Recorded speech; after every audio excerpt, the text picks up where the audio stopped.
Mani bitta tanishim 55 kilo vazn tashadi 5 oy ichida intervalli golodaniya qilib.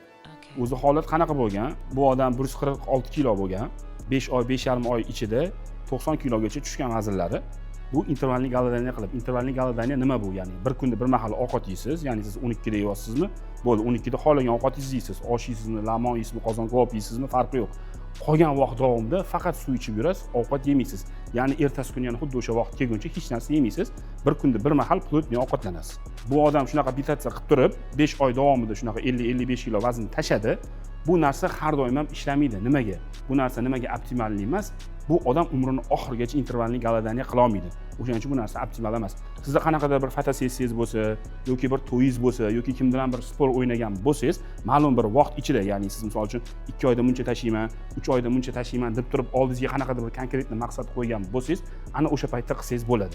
Undan u yog'iga organizmda o'sha stress bo'ladi, o'sha miya отказ qiladi.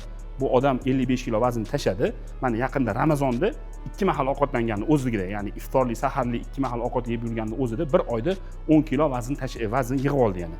Bu odam oddiy ovqatlanishga qaytyapti, vazn sekin-sekin qaytyapti. O'shaning uchun aytaman, bizga ozayotganimizda BJUni hisoblab ovqatlanish muhim. Ya'ni kunlik kaloriyamizni hisoblashimiz kerak.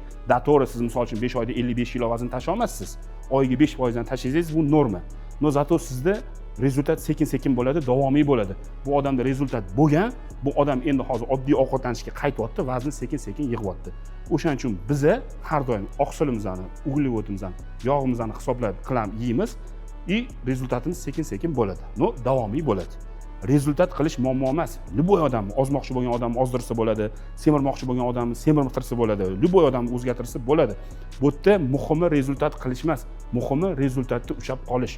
Bu odam hozir misol uchun 5 oyda 55 kilo vazn tashadi, ertangi 3 oylik holatida, ya'ni oddiy 3 mahal ovqatga o'tib, oddiy uyga ovqatga 3 mahal o'tgandagi 3 oylik holatini qarasangiz, bu odam yana eski vaznini qaytarib olgan bo'ladi.